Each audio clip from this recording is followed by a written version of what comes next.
ईश्वराय वरदाय सुरप्रियाय लंबोदराय सकलाय जगद्विताय नागाननाय श्रुतियज्ञविभूषिताय गौरीसुताय गणनाथ नमो नमस्ते। श्री गणपते नमो नमः।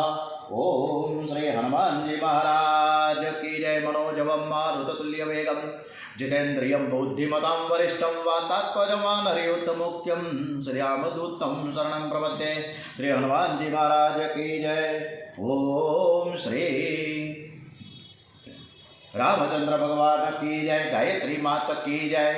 ओम भूर्भुवः स्वः तत्सवितुर्वरेण्यं भर्गो देवस्य धीमहि धियो यो नः प्रचोदयात्। ओम श्री सोमनाथ महादेवाय नमो नमः। ओम नमः शिवाय।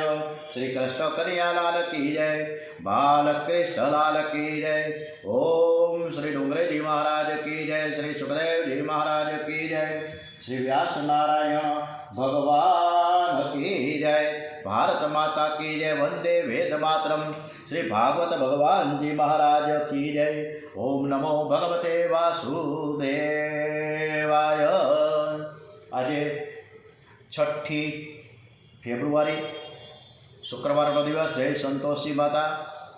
महावद पाचम है। आजनी कथा આપણે સરસ મજાની શ્રી કૃષ્ણ ભગવાનને સંભળાવીએ એવા ભાવ સાથે। ઓમ નમો ભગવતે વાસુદેવાય। બાણસૈયા ઉપર ભીષ્મ પિતામહ ઉત્તરાયણના દિવસે પાંડવો, કૃષ્ણ ભગવાન, બધા જ ઋષિમુનિઓ, ઘણા ધર્માત્માઓ ઉપસ્થિત થયા છે અને ત્યારે કૃષ્ણ ભગવાને કીધું કે મારે થોડાક પ્રશ્નો યુધિષ્ઠિરે તમારે પૂછવા છે, તમે આજ્ઞા હોય તો યુધિષ્ઠિર પૂછે। ત્યારે ભીષ્મ પિતામહ કહે કે મને એ પ્રશ્નો પૂછે અને હું જવાબ તો આપીશ, પહેલાં મારો પ્રશ્નનો તમે જવાબ આપો કે આજે 49 દિવસ સુધી હોય લોહી નીકળતી હાલતમાં આવા કષ્ટ સાથે મારે આવા પાપ શું કામ ભોગવવા પડે? હું બાલ બ્રહ્મચારી, મેં કોઈ પાપ તો કર્યા નથી ને। ત્યારે કૃષ્ણ ભગવાન કે મારી ડાયરીમાં બધું જ હોય, તમે બિલકુલ ક્યાંય પાપ નથી કર્યા, પરંતુ ભર સભામાં દ્રૌપદીની જ્યારે લાજ લૂંટાતી હતી ત્યારે તમે ત્યાં ઉપસ્થિત હતા, એટલે આ તમારી ઉપસ્થિતિનું કારણ આ કષ્ટદાયક તમારે જે સહન કરવું પડ્યું એ દિવસો છે। એને થોડો સંતોષ થયો। પછી એણે કીધું કે તમારી વાત બિલકુલ સાચી છે કે મેં અત્યારે પણ હું મારા ધર્મ સાથે, એક સિંહાસન સાથે, હસ્તિનાપુરની ગાદી સાથે જોડાયેલો હતો, એટલે મારે શું કરવું? એમ છતાં પણ કૃષ્ણ ભગવાને કહ્યું તમે અધર્મ સાથે પણ જોડાયેલા હતા, તમારે ત્યાંથી નીકળી જવાની જરૂર હતી, તો તમારે ત્યાં શું કામ ચોંટી રહેવું જોઈએ? આવી ઘણી બધી કૃષ્ણ ભગવાને એના સમાધાન કર્યું છે એના પ્રશ્નોનું। પછી યુધિષ્ઠિરે આગળ આવીને પ્રશ્નો પૂછ્યા કે દાદા, સર્વ ધર્મમાં શ્રેષ્ઠ ધર્મ કયો છે? કોના જપ કરવાથી મનુષ્ય જીવનના આ જન્મ મરણના ફેરામાંથી મુક્ત થઈ જાય? ત્યારે ભીષ્મ મહારાજ કહે છે કે સ્થાવર જંગમ રૂપ સંસારના સ્વામી, બ્રહ્માદિ દેવોના દેવ, દેશકાળ અને વસ્તુથી અપરિચ્છિન્ન, ક્ષર અને અક્ષરથી શ્રેષ્ઠ વિષ્ણુના સહસ્ત્ર નામોનું નિરંતર ગુણ સંકીર્તન કરવાથી પુરુષ સર્વ દુઃખમાંથી મુક્ત બની જાય છે। વિષ્ણુ સહસ્ત્ર નામનો પાઠ રોજ 2 વખત કરવાની આજ્ઞા આપી છે ડોંગરેજી મહારાજ કે બધાએ કરવો જોઈએ, આપણે કરતા નથી। એકવાર 2 વાર કરે તો જવા દઈએ। એકવાર ભોજન કરતાં પહેલાં અને બીજી વાર રાત્રે સૂતા પહેલાં વિષ્ણુ સહસ્ત્ર નામના પાઠમાં દિવ્ય શક્તિ છુપાયેલી છે। એમાં વિધાતાના લેખ ભૂંસવાની શક્તિ છે। જન્મ મરણના બંધનમાંથી જીવને તે મુક્ત કરે છે। વિષ્ણુ સહસ્ત્રના 15,000 પાઠ કરાય તો તે એક વિષ્ણુ યાગ કર્યો જેટલું પુણ્ય હાંસલ કરી શકાય। ગરીબ માણસો વિષ્ણુ યાગ તો ક્યાંથી કરી શકે, પરંતુ ગરીબ માણસ વિષ્ણુ સહસ્ત્રના 15,000 પાઠ કરે તો વિષ્ણુ યાગ જેટલું પુણ્ય પ્રાપ્ત કરી શકે છે। આટલું બધું વિષ્ણુ સહસ્ત્ર નામાવલીમાં, એના પાઠમાં એનું મહત્તમ બતાવ્યું છે। એ નાથ, હું આપના દર્શન ખાલી હાથે કેમ કરું? હું તમને શું ભેટ અર્પણ કરું? એ નાથ, મારા મન બુદ્ધિ આજે તમારા ચરણે હું અર્પણ કરું છું। ભગવાન જીવ પાસે ધન માંગતા નથી, મન બુદ્ધિ માંગે છે। એટલે ભીષ્મ પિતામહે આજે એની મન, આજે એનું બુદ્ધિ કૃષ્ણ પરમાત્માને અર્પણ કરી. આ જીવ છે, આપણે બધા જ ખૂબ જ લૂચા છીએ. ડોંગરજી મહારાજના શબ્દોમાં છે કે જિંદગીમાં કંઈક મુશ્કેલી આવે તો આપણે દોડીને દ્વારિકાધીશ જઈએ, રણછોડરાયજી ડાકોર જઈએ અને ત્યાં જઈને ઠાકોરજી મહારાજને ફક્ત ને ફક્ત 51 રૂપિયા ધરીને મૂકવામાં આવે અને કહ્યું કે ભાઈ અઠવાડિયાની અંદર કોર્ટમાં તારીખ છે અને હું મારા ભાઈની સામે કોર્ટ દાવો કર્યો છે, અમારી મિલકતમાં બંટવારા થઈ ગયા પણ સંતોષ નથી મને, એટલે મારા ભાઈ વધારે પડતું લઈ લીધું છે, મારા નાનો ભાઈ છે, મારે એની સામે જીતવું છે. એટલે ઠાકોરજીને 51 રૂપિયા ધરે અને વકીલને 51,000 રૂપિયા આપે. એટલે ભગવાન પણ કહે છે કે હું તારા દાદાનો પણ દાદા છું, મને બધી ખબર છે, હું બધું સમજું છું તમને. લક્ષ્મીજી ભગવાનને પૂછે છે કે એના તમે તમારા ભક્તજનોને જલ્દી નજર કેમ નથી આપતા? ત્યારે ભગવાન કહે છે એ આપે છે, એના બદલામાં કેવું માગે છે તું જોતો ખરા. ભગવાનને તમારા મન, તમારી બુદ્ધિ આપણે અર્પણ કરવાની છે, પણ આપણે અર્પણ કરી શકતા નથી. એની બદલે આપણે સોનાના મુકુટ કરીએ છીએ, સરસ મજાના વાઘા પહેરાવીએ છીએ, બધી આપણી શ્રદ્ધાને ભાવના છે, સારી વાત છે. પરંતુ સાથે સાથે ડુંગરેજી મારે કે આપણે આપણું મન, આપણી બુદ્ધિ અર્પણ કરવા જોઈએ અને એકવાર કહેવું જોઈએ કે હે નાથ, હું તમારો છું અને તમે મારા છો. વિષ્ણુ સ્તુતિનો પાઠ કરતા એમ લાગે કે ભક્તિ જ મરણને સુધારે છે. જ્ઞાન પર ભરોસો કરશો નહીં. દેહના અવસાન વખતે 20 કરોડ વીંછીઓ કરડે એટલું દુઃખ થાય છે, પણ ભક્તિ મનુષ્યનું મરણ સુધારે છે. ભગવાન સહેજ ઠપકો આપતા બોલ્યા છે, તમને મારો એમ કહું, તમે મારા અર્જુનને કેટલા બધા બાળ મેળ્યા છે, તમને હું મારો કેમ કહું? એને કીધું કે હું તમારા શરણે આવ્યો છું, હું તમારો છું. એટલે ભગવાને મીઠો ઠપકો આપ્યો ભીષ્મ પિતામને કે તમે મને તો બાણ માર્યા, પણ મારા શિષ્યને, મારા અર્જુનને તમે ઘણા બાણ માર્યા છે. ત્યારે ભીષ્મ કહે, તમે તો જાણો છો કે પાંડવ પર મારો કેવો પ્રેમ છે. એ વખતે મારું શરીર કૌરવ પક્ષમાં હતું અને મારું મન છે પાંડવ પક્ષમાં હતું. બાણ છોડતો હતો ત્યારે મનમાં ભાવના કરતો હતો કે જીત પાંડવોની જ થાય. અરે ભાઈ, તમે શરીરથી પાંડવ પક્ષમાં આવ્યા નહીં ને, તમારે આવવું જોઈએ ને, તો કૌરવ પક્ષમાં જઈને કેમ લડવા ગયા? ત્યારે ભીષ્મજીએ સરસ મજાની વાત કૃષ્ણ ભગવાનને કહી છે કે જો હું પાંડવોના પક્ષમાં રહીને યુદ્ધ કરું તો હું તમારા દર્શન કેવી રીતે કરી શકું? તમે મારી લાઈનમાં હો, બોલો હું સામે હોઉં કૌરવ પક્ષમાં, તો હું તમારા દર્શન રોજ કરું, સતત કર્યા કરું. આ ભાવ સાથે હું કૌરવ પક્ષમાં રહ્યો છું. આટલી બધી સરસ મજાની ભીષ્મજીએ કૃષ્ણ ભગવાનને વાત કરી અને સ્તુતિ કરી રહ્યા છે. ત્રિભુવન કમનમ તમાલા વર્ણ રવિકર ગૌરવ બરમ દધાને વપુર લક કુલાવૃતાન નામંજમ વિજય સખે રતિ રસ્તુ મેણ વધ્યા. જેમનું શરીર કમળ જેવું સુંદર અને લીલા તમાલ જેવું નીલ વર્ણું છે, જેના ઉપર સૂર્ય કિરણોની સમાન શ્રેષ્ઠ પિતાંબર ફરફરી રહ્યો છે. મુખ પર કમળ સમાન ગૂંચવાયેલી લટો લટકી રહી છે. એવા અર્જુન સખા શ્રી કૃષ્ણમાં મારી નિષ્કપટ પ્રીતિ થાય. આટલી બધી સરસ કે પ્રીતિ કેવી રીતે થાય? ક્યાં ભગવાનની થાય? આટલું બધું કે શ્રી કૃષ્ણ અર્જુન સખા છે, એમાં મારી પ્રીતિ થાય. શ્રી કૃષ્ણે મહાભારતની લડાઈમાં હથિયાર કે કોઈ અસ્ત્ર હાથમાં નહીં લેવાની પ્રતિજ્ઞા કરી હતી. ત્યારે ભીષ્મે કહ્યું હતું કે હું ગંગા પુત્ર છું અને યુદ્ધમાં એવું લડીશ કે કૃષ્ણને હાથમાં શસ્ત્ર લેવું જ પડશે. ભીષ્મે અર્જુન ઉપર બાણોની વર્ષા કરી મૂકીને ત્યારે અર્જુન મૂર્છામાં આવી ગયો, છતાં ભીષ્મ બાણોનો મારો ચાલુ રાખે છે. શ્રી કૃષ્ણ વિચાર કર્યા કે ભીષ્મ મારા અર્જુનને મારી નાખશે, જો એમ થશે તો અનર્થ થઈ જશે, અનર્થ થઈ જશે. ભગવાને પ્રતિજ્ઞા ભંગ કર્યો. શ્રી કૃષ્ણ રથમાંથી કૂદી પડ્યા અને રથનું પૈડું લઈને ભીષ્મ તરફ દોડ્યા. ભીષ્મ એ વખતે શ્રી કૃષ્ણને નમન કરે છે, ભગવાનનો જય જયકાર કરે છે. કેવા દયાળુ છે મારા ભગવાન! ભક્તોની પ્રતિજ્ઞા સત્ય કરવા માટે તે પોતાની પ્રતિજ્ઞાને પણ જતી કરે છે. ઈશ્વરની આ લીલા છે. ભગવાન પોતાના ભક્તોને ખૂબ જ માન આપે છે. ભીષ્મ પૂછે છે કે ભગવાન, હું તમારી સ્તુતિ કેવી રીતે કરી શકું? ભીષ્મે કરેલી સ્તુતિ અલૌકિક છે, કંઠસ્થ કરવા જેવી છે. એને ભીષ્મ સ્તવ રાજ સ્તોત્ર કહેવામાં આવે છે. સ્તુતિ પછી ઉત્તરાયણના દિવસે ભીષ્મ પિતામહે દેહ છોડ્યો છે. ભીષ્મ પિતામહ ભગવત સ્વરૂપમાં લીન થયા છે. ઉત્તરાયણમાં મરણ થાય તો દેહનો ઉત્સર્ગ થાય. પરિપક્વ મૃત્યુ ગણાય. પરમાત્માનો અનુભવ કર્યા વગર જે મરે છે તેનું દક્ષિણાયનમાં મરણ થયું કહેવાય. સંતોનો જન્મ સાધારણ હોય છે, પણ મરણ છે ને મંગલમય હોય છે. ભીષ્મ મહાજ્ઞાની હતા, છતાં તેઓ પ્રભુ પ્રેમમાં તન્મય થઈને મર્યા છે. એ બતાવે છે કે ભક્તિ જ શ્રેષ્ઠ છે. માનવ જીવનની છેલ્લી કસોટી મરણ છે. જેનું જીવન સુધરે છે એનું મરણ સુધરે છે, અને મરણ ત્યારે જ સુધરે ત્યારે જીવનની દરેક પળ સુધરે છે. માટે કરણી એવી કરો કે જબ તુમ આયે, આપણે એવું કામ કરતા જઈએ કે જબ તુમ આયે જગત મેં જગ હસે તુમ રોય, એસી કરણી કર ચલો તુમ હસે જગ રોય. પ્રતિક્ષણ. અને આ કરણીની વાત આવે ને ત્યારે મને વાત એક યાદ આવી કે ભાગવત કથા આપણે વૃંદાવનમાં છે 2 મે મહિનામાં આપણે શરૂઆત કરી દીધી છે સપ્ટેમ્બર ઓક્ટોબરથી. આજે ફેબ્રુઆરીમાં હજી તો રેલવે ટિકિટ નથી આવી, અત્યારે 250થી ઉપર સંખ્યા, અને 6 પરિવાર તો અત્યારે વેઇટિંગમાં છે. એમાં ગઈકાલે બોમ્બેથી ફોન આવ્યો, ઉષાબેન ધકાંડ, એટલે કે સોની, ઉષાબેન સોની.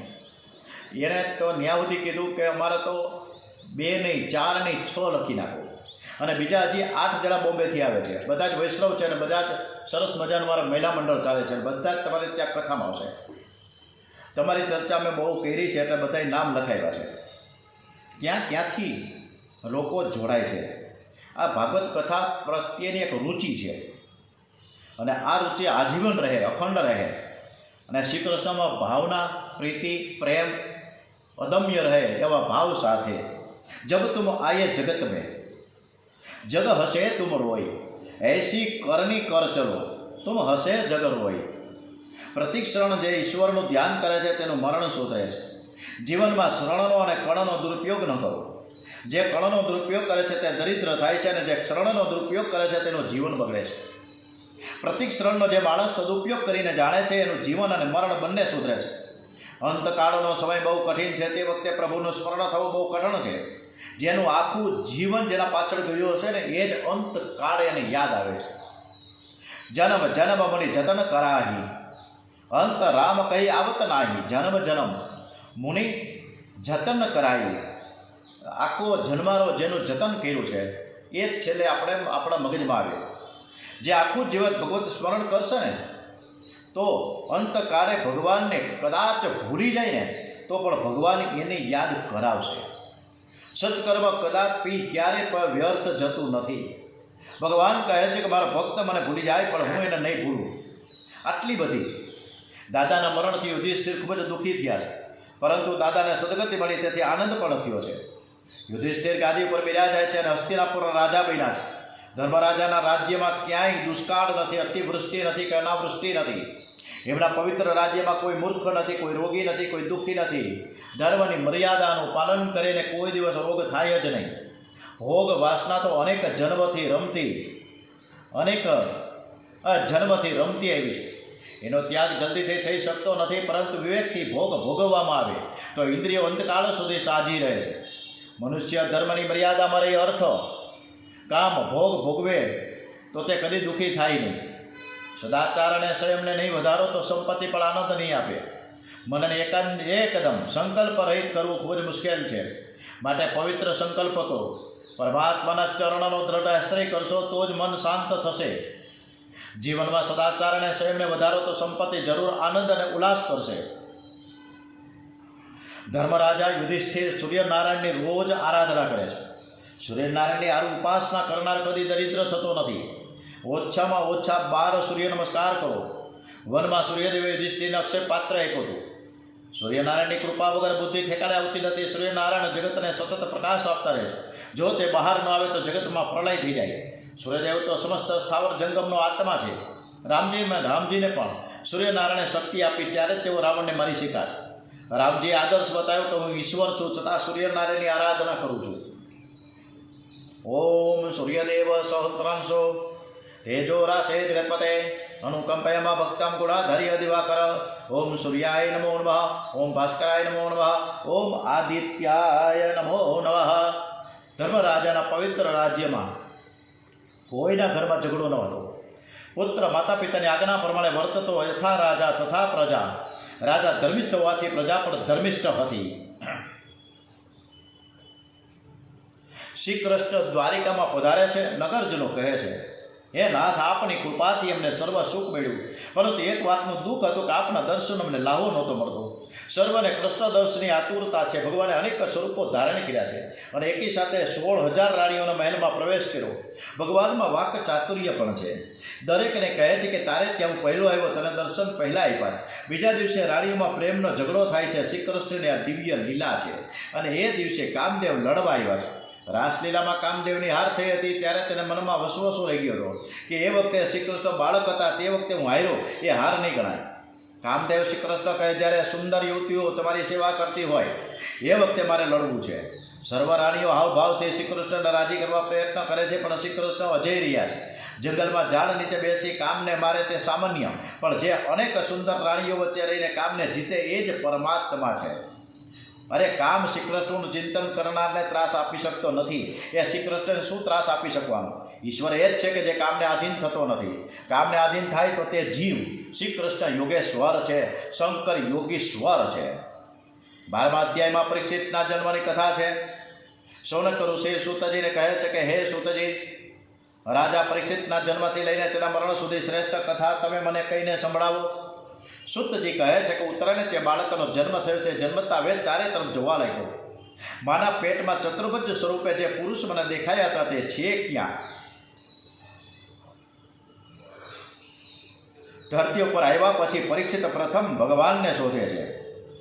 પરીક્ષિત ભાગ્યશાળી છે જેને માતાના ગર્ભમાં જ પરમાત્માના દર્શન થયા. પરીક્ષિત ઉત્તમ શ્રોતા છે. યુધિષ્ઠિર બ્રાહ્મણોને પૂછે છે કે આ બાળક કેવો થશે, એનું ભવિષ્ય અમને જણાવો. બ્રાહ્મણોએ કહ્યું કે આ બાળકના સર્વ ગ્રહો સાનુકૂળ છે. એક મૃત્યુ સ્થાનના ગ્રહો બગડેલા છે. આને મૃત્યુ શબ્દ સર્પદંશથી થશે, પરંતુ તેને સદગતિ મળશે. બીજા ગ્રહો સારા હોવાને લીધે આ તેનો છેલ્લો જન્મ છે. જન્મ કુંડળીમાં 9મા સ્થાને સ્વગૃહે ઉચ્ચ ક્ષેત્રનો ગુરુ બેઠો હોય તો જીવ અવશ્ય ધર્માત્મા બને છે. રાજા પરીક્ષિત ધીમે ધીમે મોટા થાય છે. 14મા અને 15મા અધ્યાયમાં ધૃતરાષ્ટ્ર પાંડવ મોક્ષની કથા કહી 16મા અધ્યાયથી પરીક્ષિત ચરિત્રનો આરંભ કર્યો છે. વિદુરજી તીર્થયાત્રા કરતા કરતા પ્રભા ક્ષેત્રમાં આવ્યા છે. ત્યાં તેમને ખબર મળી કે સર્વ કૌરવોનો મહાભારતના યુદ્ધમાં વિનાશ થયો છે. ધર્મરાજા ગાદી ઉપર આવ્યા છે. ફક્ત ધૃતરાષ્ટ્ર ધર્મરાજાને ત્યાં ટુકડા ખાઈને પોતાનું શેષ જીવન કાઢે છે. ધર્મરાજાના દરબારમાં વિદુર કાકા પધાર્યા. ધર્મરાજા તેનું સ્વાગત કરે છે. વિદુરજી માન લેવા નથી આવ્યા, તે તો પોતાના ભાઈને બંધનમાંથી છોડાવવા આવ્યા છે. વિદુરજીએ 36 વર્ષ યાત્રા કરી છે, પરંતુ તેનું વર્ણન માત્ર 32 શબ્દોમાં જ કહ્યું છે. આજકાલ તો લોકો આટલી જાત્રાઓ કરી છે તેમ કરીને વારંવાર યાદ દેવડાવે છે. સુખી થવું હોય તો તમારા હાથે થયેલા પુણ્યને ભૂલી જાઓ અને પાપ થાય તેને યાદ રાખો. મધ્યરાત્રિ થતાં વિદુરજી ધૃતરાષ્ટ્ર પાસે આવ્યા છે. ત્યારે ધૃતરાષ્ટ્ર જાગતા હતા. જેણે વ્યવસ્થામાં બહુ પાપ કર્યા હોય તેને વૃદ્ધાવસ્થામાં ઊંઘ આવતી નથી. વિદુરજી ધૃતરાષ્ટ્ર પૂછે છે, કેમ ભાઈ ઊંઘ નથી આવતી? કરેલા કર્મ યાદ આવે છે ને? ભીમને ઝેરના લાડુ ખવડાવ્યા હતા, તેના ઘરમાં સાકરના લાડુ તમે અત્યારે ખાવ છો? શરમ નથી આવતી તમને? ધિકાર છે તમારા જીવનને. દ્રૌપદીને સભામાં બોલાવવાની સંમતિ પણ તમે જ આપી હતી. હવે પાંડવોને છોડી તીર્થયાત્રાએ નીકળો. હવે આત્મકલ્યાણનો માર્ગ તમે અપનાવો. ધૃતરાષ્ટ્રે પાંડવોને છોડવાની ઈચ્છા થતી નથી. તેને લાગે છે કે આ ભત્રીજાઓ બહુ લાયક છે, મારી ખૂબ સેવા ચાકરી કરે છે, એમને છોડવાનું મન થતું નથી. વિદુરજી કહે છે કે જ્યારે તમે આ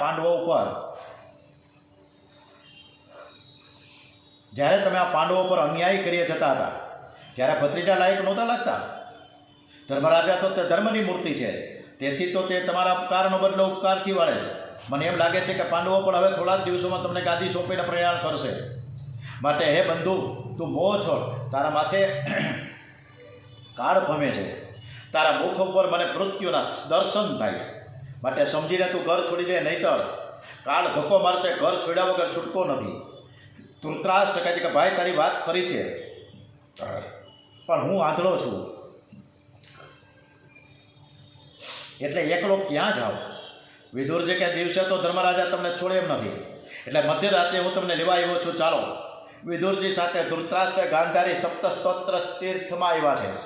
સવાર થતાં યુધિષ્ઠિર ધૃતરાષ્ટ્રના મહેલમાં આવ્યા. તેમણે કાકા અને કાકીને ક્યાંય જોયા નહીં. વિચાર કર્યો કે નક્કી તેઓ મારા પાપ કાર્યથી દુઃખી થઈ ક્યાંક ચાલ્યા ગયા હોય એવું લાગે છે મને. એમણે મેં એમના 100 પુત્રો મારી નાખ્યા એટલે ચોક્કસ તેમણે આત્મહત્યા કરી હશે. જ્યાં સુધી કાકા કાકીને પત્તો ન લાગે ત્યાં સુધી અન્નજળનો ત્યાગ કરી દઉં. વૈષ્ણવ તો એ જ છે કે જે સ્વદોષનો વિચાર કરે, પરદોષનો નહીં. ધર્મરાજા ખૂબ જ દુઃખી થયા છે. એ વખતે નારદજી પધાર્યા. એવો ધર્મરાજાને સમજાવે છે કે રાજન, ચિંતા ન કરો, ધૃતરાષ્ટ્રને સદગતિ મળી છે. દરેક જીવ મરણને આધીન છે. જે કાકા જવાના છે એને હમણાં જ સદગતિ મળી જવાની છે. એ અત્યારે વનમાં છે, વિદુરજી એની સાથે છે. જ્યાં કાકા જવાના છે ત્યાં તમારે પણ એક દિવસ જવાનું છે. આજથી 5મા દિવસે ધૃતરાષ્ટ્રની સદગતિ થવાની છે. ત્યારબાદ તમારો વારો. કાકાને માટે રડવાનું છોડી તમારે માટે કંઈક વિચાર કરવો. સૌ જીવોમાં એક જ પરમાત્મા છે. એ પરમાત્માને ઓળખવાનો પ્રયત્ન કરો. મરેલો ક્યારેય પાછો આવતો નથી.